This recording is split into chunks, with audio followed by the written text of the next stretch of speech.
Operation Silent Hunt just got revealed. Here is everything coming in the next season of Rainbow Six Siege. Starting off with maps, we have 3 new modernized maps that is getting reworked: Coastline, Villa, and Oregon. All of these will include destructible ingredients and a graphic overhaul.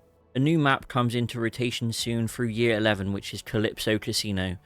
A very nostalgic map from the old Rainbow Six Vegas games. A new 1v1 arcade mode is coming, which will give you a chance to 1v1 your friend or competitor and finally settle who the better player is.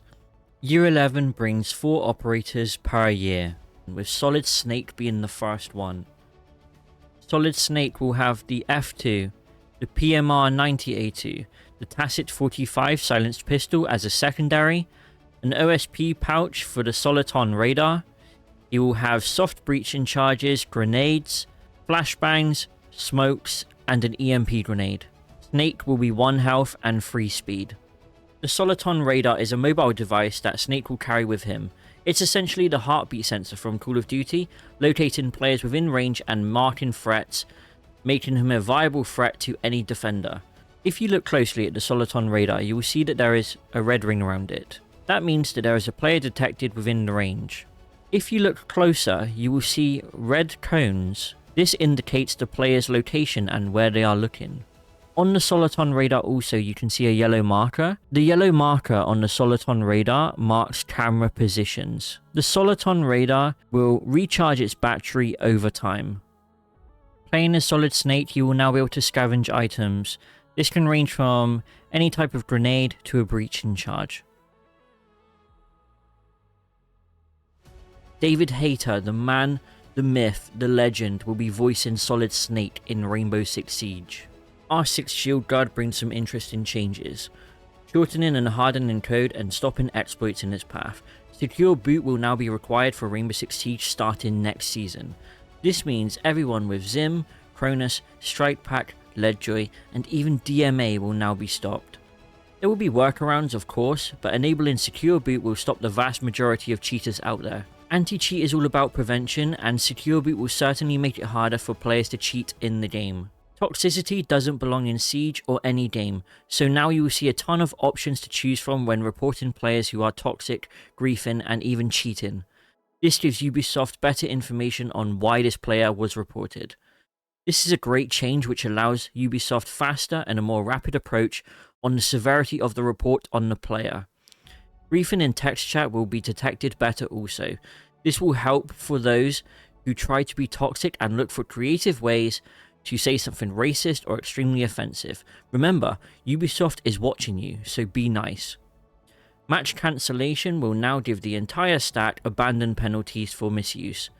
This will stop players from dodging games and make the games feel more playable in high elo lobbies. Grand Larceny comes later in Year 11 Season 4. The safe cracking, pistol packing, intense game mode will have everyone on their toes. Fight your way to crack the safe and win the match. This game mode will be one you'll be telling your friends about who don't play Rainbow Six Siege to go and download the game and play it with you. It is by hands down one of the best events that Rainbow Six Siege has given us. I personally want to thank Citizen Max and Big Spoon who was able to make this event come back possible. The feedback I provided didn't fall on deaf ears, and I love that devs are taking into consideration what players want. If you don't know who these are, be sure to check them out. Citizen Max is the Battle Pass dev, and Big Spoon is a dev for the events. Here is a list of changes for each operator shown. Alibi's Prisma now pings faster for better localization like Deimos. Ella's Grosmot mine gets a 2-second increase. Ying's Candelas has a minor increase in deployment. And Amaru gets an extra Garruk hook. Scopos will now be able to punch a hole in the wall like a Rooney. Scopos will become 3 speed and 1 HP. The cooldown timer between swapping bodies will be faster now also.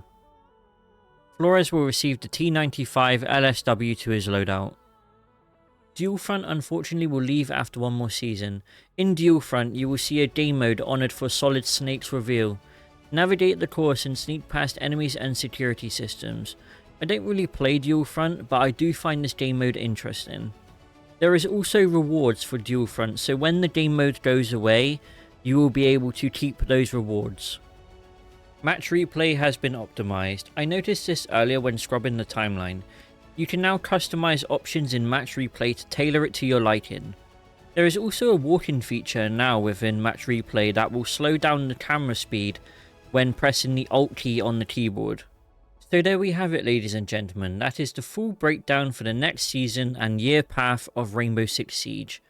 If you have enjoyed this or found it informative, leave a like or comment, and be sure to subscribe because there will be more breakdowns like this in the future for Rainbow Six Siege. I am This Doctor's Insane, and I'll see you in the next one. Cheers.